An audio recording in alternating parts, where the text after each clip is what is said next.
अवैध बांग्लादेशी नागरिकों को फर्जी भारतीय आईडी से विदेश भेजने के मामले में एक बड़ा पर्दाफाश हुआ है। सिंडिकेट से जुड़े 2 आरोपियों को गिरफ्तार किया गया। यूपी एटीएस ने पश्चिम बंगाल से समीर मंडल को गिरफ्तार किया। अनाज ट्रांसपोर्टर है समीर मंडल, जो बांग्लादेश तक सप्लाई करता है। 24 परगना जिले की कोर्ट में समीर को पेश किया गया। समीर मंडल को ट्रांजिट रिमांड पर लखनऊ लाया जा रहा है। इसी गिरोह से जुड़े विक्रम सिंह को गाजियाबाद से गिरफ्तार किया गया। उत्तर प्रदेश के एडीजी कानून व्यवस्था प्रशांत कुमार ने गुरुवार को बताया कि बांग्लादेश से अवैध तरीके से आने वाले लोगों के खिलाफ अभियान में एटीएस की वाराणसी टीम ने पश्चिम बंगाल के उत्तर 24 परगना में एक व्यक्ति को गिरफ्तार किया। इसके पास विभिन्न भारतीय पासपोर्ट, कई आधार कार्ड, पैन कार्ड व इंटरनेशनल कोविड RT-PCR के प्रारूप मिले। ये व्यक्ति अनाज के ट्रांसपोर्टर का काम करता है। इसका काम बांग्लादेश तक फैला है। इसे माननीय न्यायालय 24 परगना में प्रस्तुत कर ट्रांजिट रिमांड पर यहाँ लाया जाएगा। इस गिरोह के एक और साथी को गाजियाबाद से गिरफ्तार किया गया। 26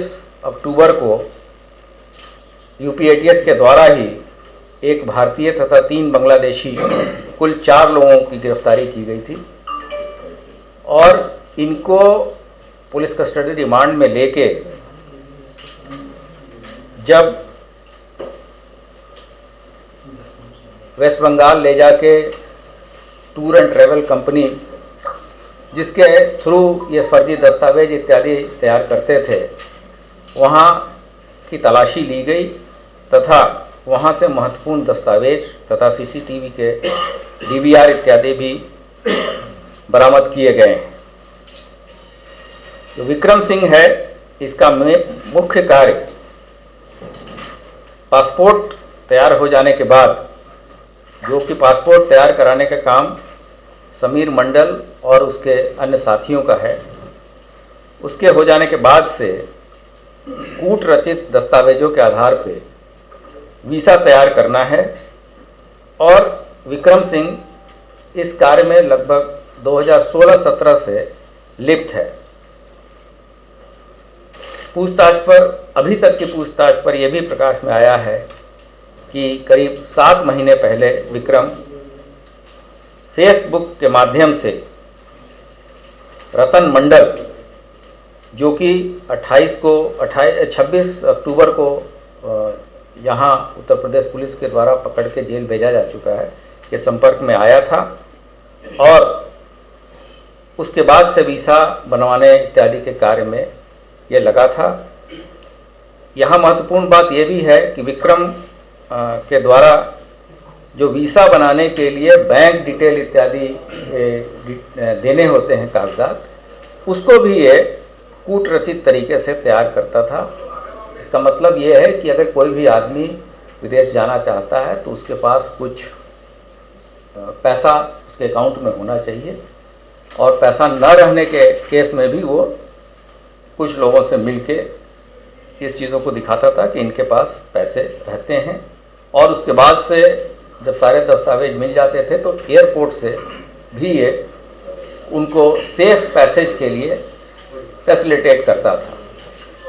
तो ऐसी स्थिति में इस कड़ी में आगे और लोगों की गिरफ्तारी भी संभावित है और ये एक जो अभियान चल रहा था उत्तर प्रदेश पुलिस और एटीएस के द्वारा, उसके लिए एक बहुत बड़ी उपलब्धि है।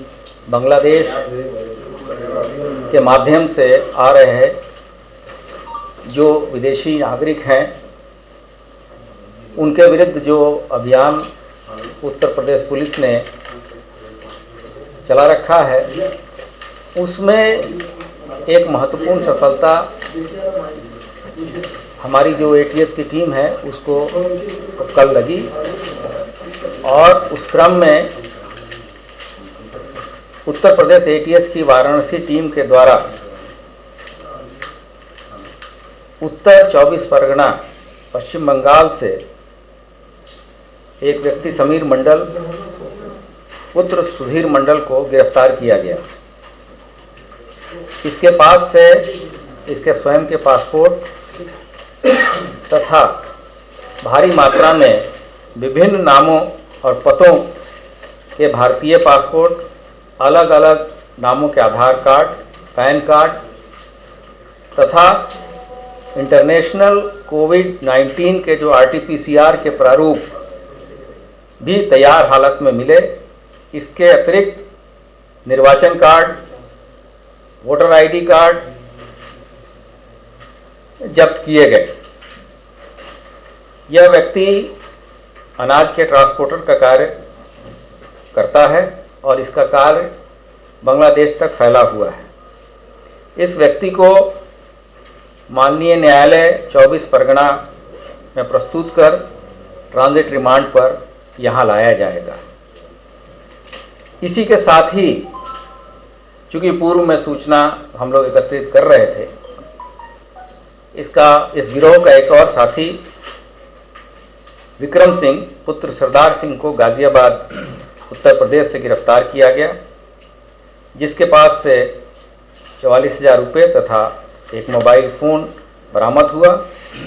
पूर्व में ये कपड़े का व्यापार करता था और बाद में इसने टूर और ट्रैवल कंपनी के लिए कमीशन एजेंट के रूप में कार्य करने लगा।